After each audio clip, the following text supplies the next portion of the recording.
The national movement for police reform spurred a small-town Georgia cop to do something about what he saw as police abuse, and it cost him his career. Fox 5 I-Team reporter Randy Travis says that decision would put two friends on opposite sides, both insisting their actions left the other no choice.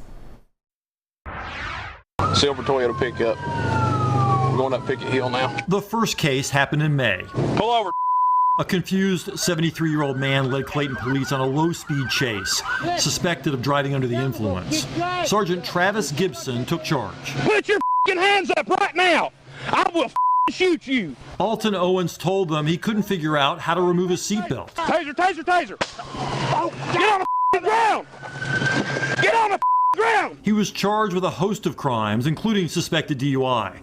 A few weeks later, Clayton Assistant Chief Ryan Hamilton watched the dash cam video. I've never seen this kind of treatment of someone. If I had, I would have spoke up before now. Not one more! With the summer's police brutality protests fresh on his mind, Hamilton brought the video to his boss.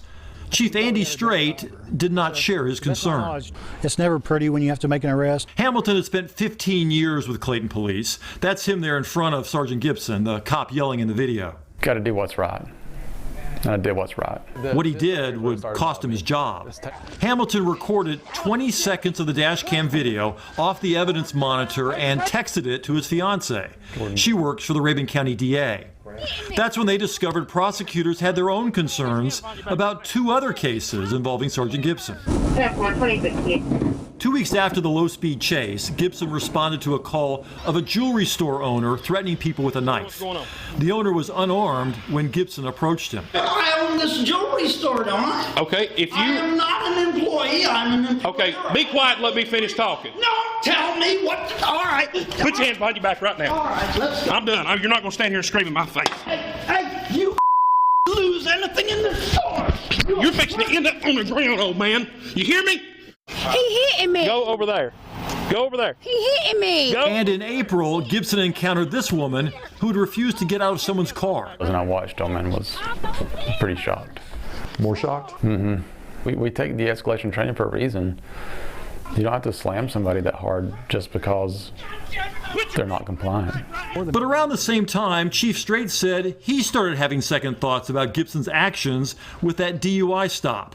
He says he reached out to the DA. I want to make sure that I wasn't missing anything. That's when he says he learned about the two other incidents. He and the DA decided Gibson had not committed any crime, but Strait ordered his sergeant to take de-escalation and ethics courses online. Instead, in August, Gibson resigned. He did not respond to our attempts for comment. So he left. He resigned. Yes, sir. Should be end of story then, huh? It was what I thought. But that's the risk of texting a video. You lose control over where it might wind up. When did you realize that there was a video? I received one on my cell phone. The same video Hamilton had texted to his fiancée, received on the same day by Sherry Taylor.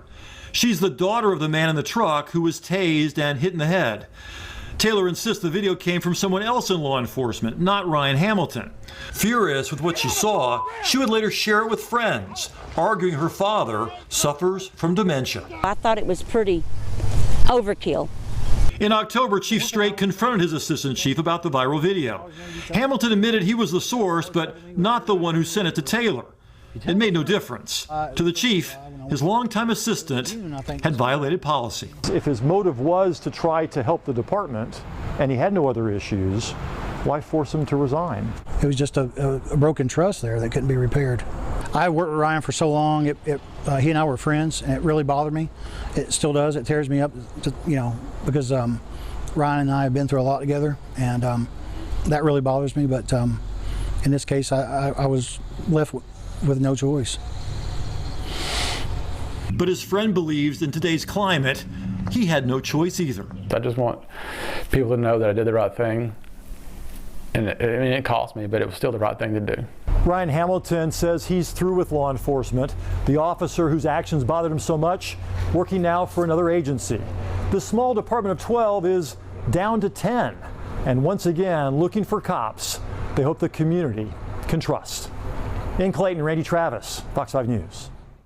Officer Gibson works part-time for the Hiawassee Police Department and the Rabun County Sheriff's Office.